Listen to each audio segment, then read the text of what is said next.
বাংলাদেশে এটি একমাত্র জমিদার বাড়ি যেটি সরকারিভাবে রাষ্ট্রপতির দ্বিতীয় বাসভবন হিসেবে ব্যবহৃত হয়। আর সেই কারণেই এই জমিদার বাড়িটি উত্তরা গণভবন নামে পরিচিত। বলছি নাটোরের দীঘাপাতিয়া রাজবাড়ির কথা।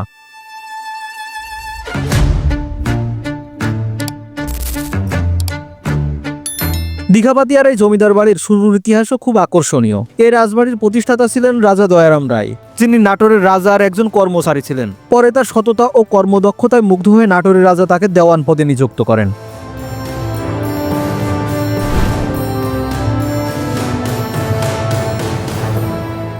আর আমি আজ আপনাদের দেখাবো উত্তরা গণভবনের আসল সৌন্দর্য এবং জানাবো এর পুরো ইতিহাস। তাহলে আসুন ভিডিওটি আমি আর আপনি একসাথে উপভোগ করি।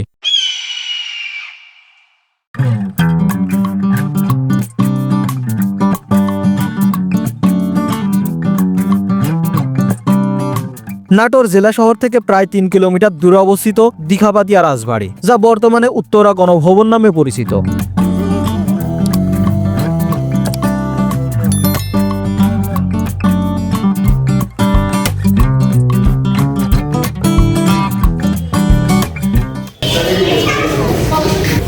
আর টিকিট কেটে আমরা 30 টাকা করে টিকিট কেটে ভিতরে প্রবেশ করলাম উত্তরা গণভবনের। আমরা পাশে গিয়ে দেখি যে কি দেখা যায়। আসলে আমিও আজও ঢুকি নাই, যার কারণে আসলে বলতে পারতেছি না যে এখানে কি আসলে দেখা যাবে। তো একটা নতুন এক্সপিরিয়েন্স হবে, সবাই একসাথে উপভোগ করি। ইতিহাস ও ঐতিহ্যের নীরব সাক্ষী উত্তরা গণভবন, যে রাজপ্রাসাদ একসময় ছিল রানী ভবানীর জমিদারি কেন্দ্র, পরবর্তীতে পরিণত হয়েছে রাষ্ট্রপতি ও প্রধানমন্ত্রীর সরকারি বিশ্রামাগারে।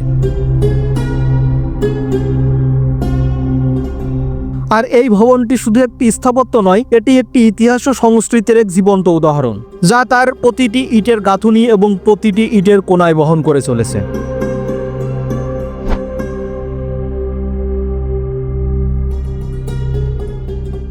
তবে শুধু এটুকুই নয়, সারা বাংলাদেশে আর কোনো জমিদার বাড়িতে এত উঁচু প্রবেশদ্বার নেই। প্রায় 4 তলা উঁচু সমান এই প্রবেশদ্বারের উপর আবার একটি ঘড়িও আছে, যা প্রতি ঘন্টায় বিকট শব্দ করে নাটোরবাসীকে সময় জানান দেয়।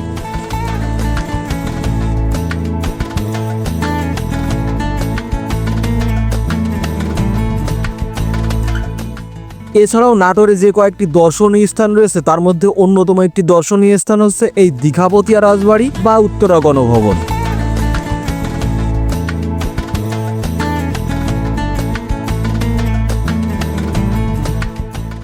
আর 4 তলা সমান উঁচু এই প্রবেশদ্বার। এছাড়াও দীঘাপাতিয়া রাজবাড়ি দেখার জন্য দেশের বিভিন্ন প্রান্ত থেকে ছুটে আসেন এই দেশের ভ্রমণ পিপাসু মানুষেরা। এছাড়াও বিদেশ থেকেও ছুটে আসেন বিভিন্ন পর্যটকরা। নাটোরের রানী ভবানী নায়েব দয়ারামের উপরে সন্তুষ্ট হয়ে তাকে দীঘাপাতিয়া পরগনা উপহার দেন। এরপর তিনি এখানে গড়ে তোলেন বেশ কয়েকটি প্রাসাদ। প্রায় 43 একর জায়গা জুড়ে চারদিকে লেক ও প্রাচীর বেষ্টিত এই রাজবাড়িতে ছোট বড় মিলিয়ে মোট 12টি ভবন রয়েছে।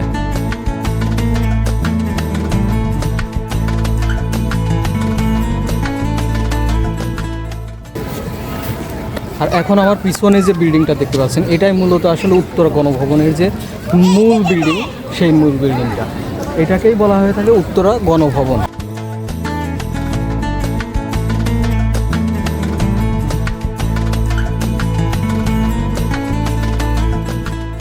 রাজা প্রসন্ননাথের অবক্ষয় মূর্তির দক্ষিণ দিকে কুমার ভবন ও অতিথিশালা রয়েছে। মূল প্রাসাদ বা ভবনের মধ্যে রয়েছে সিংহাসন, আক্রমণ ঠেকানোর জন্য বম ও তলোয়ার। রাজপ্রাসাদের ভেতরে রয়েছে ইতালি থেকে সংগ্রহিত ভাস্কর্যে সজ্জিত একটি বাগান।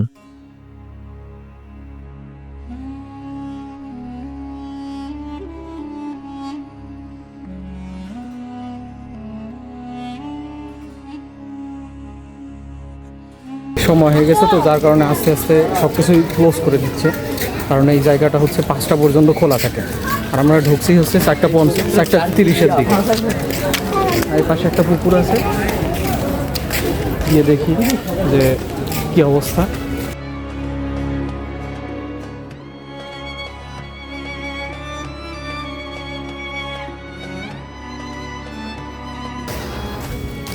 এই সাইডে যে পুকুর আছে, পুকুরের পাশে আরো কিছু ঘর।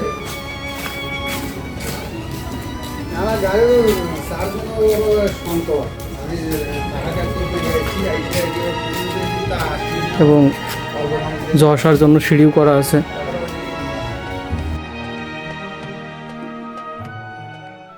আর এখানে রয়েছে নীলমণিলতা, হপরমালী, পরিজাত, রাজ অশোক, সুরভি, কর্পূর, যষ্টিমধু, হৈমন্তী এরকম দুর্লভ প্রজাতির গাছ।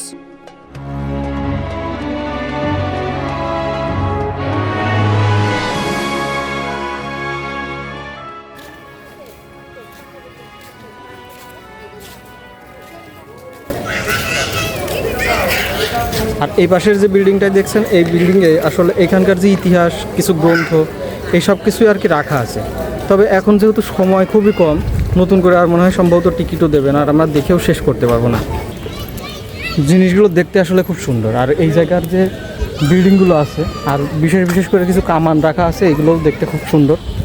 আছে গোলাপ বাগান, বিশাল মাঠ। এখানকার দোতলা হলুদ ভবনটিকে বলা হয়ে থাকে কুমার প্যালেস, যার নিচতলাটি আয়নাঘর হিসেবে ব্যবহার করা হতো।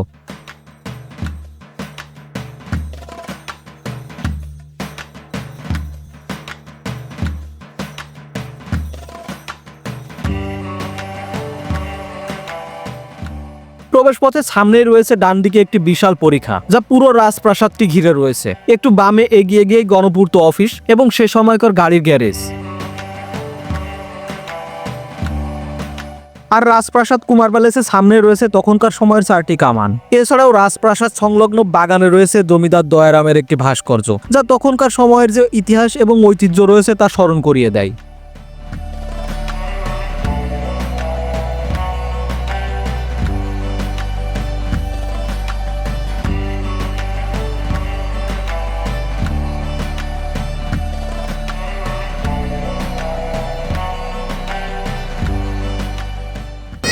মূল প্রাসাদের সামনে আসলে এর যে ইতিহাস রয়েছে, সেই ইতিহাস সম্পর্কে বিস্তারিত আলোচনা করা রয়েছে।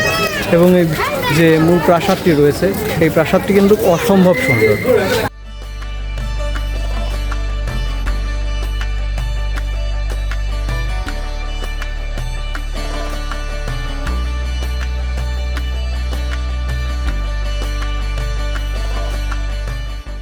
এবং এখানেই সংগঠিত হয় ইতিহাসের এক গুরুত্বপূর্ণ সিদ্ধান্ত। 1972 সালের 9 ফেব্রুয়ারি বঙ্গবন্ধু শেখ মুজিবুর রহমান মন্ত্রিসভার বৈঠক বসান এই প্রাসাদেই, এবং সেই মুহূর্তেই বদলে যায় এই ভবনের পরিচয়। এটি পরিণত হয় উত্তরা গণভবন নামে। 1897 সালের 12 জুন এক প্রলয়ঙ্কারী ভূমিকম্পের কবলে পড়ে রাজপ্রাসাদটি ক্ষতিগ্রস্ত হলে রাজা প্রমথনাথ রায় সম্পূর্ণ প্রাসাদ কমপ্লেক্সটি পুনর্নির্মাণ করেন। তিনি 1897 সাল থেকে 1908 সাল পর্যন্ত দীর্ঘ 11 বছর ধরে বিদেশি বিশেষজ্ঞ এবং প্রকৌশলী চিত্রকর আর দেশি মিস্ত্রিদের সহায়তায় 41 একর জমির উপরে এই রাজপ্রাসাদটি পুনর্নির্মাণ করেছিলেন।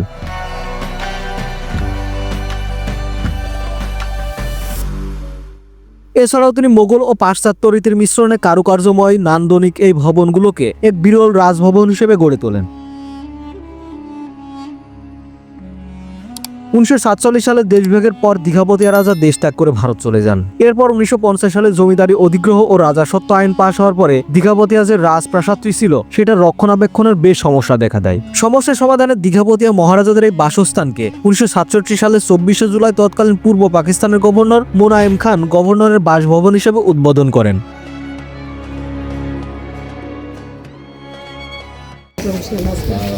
এখন আমরা প্রবেশ করছি হচ্ছে রানী মহল, যেটা রানীর বাসভবন ছিল, এবং মিনি একটা চিড়িয়াখানা। আমরা এখনই বেরিয়ে যাব এই গেট থেকে। আর এটা ছিল হচ্ছে রানী মহল, রানী মহল চিড়িয়াখানা ছিল এটা।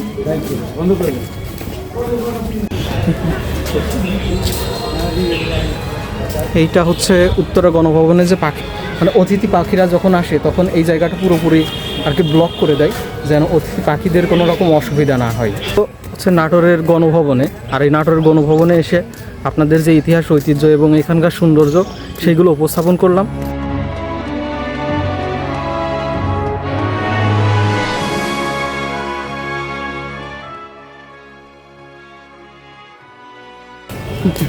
কয়টা বাজে? হ্যাঁ, চালু আছে তো, প্রায় 5টা বাজতে গেল না। এই যে 200 বছর আগের ঘড়ি কিন্তু এখনও চালু আছে। আর আমরা এখন এখান থেকে বেরিয়ে পড়ব, বেরিয়ে আমরা আমাদের আসলে শেষ যাত্রায় পৌঁছানোর চেষ্টা করি। তাহলে আপনারা ভালো থাকেন, সুস্থ থাকেন, আল্লাহ হাফেজ।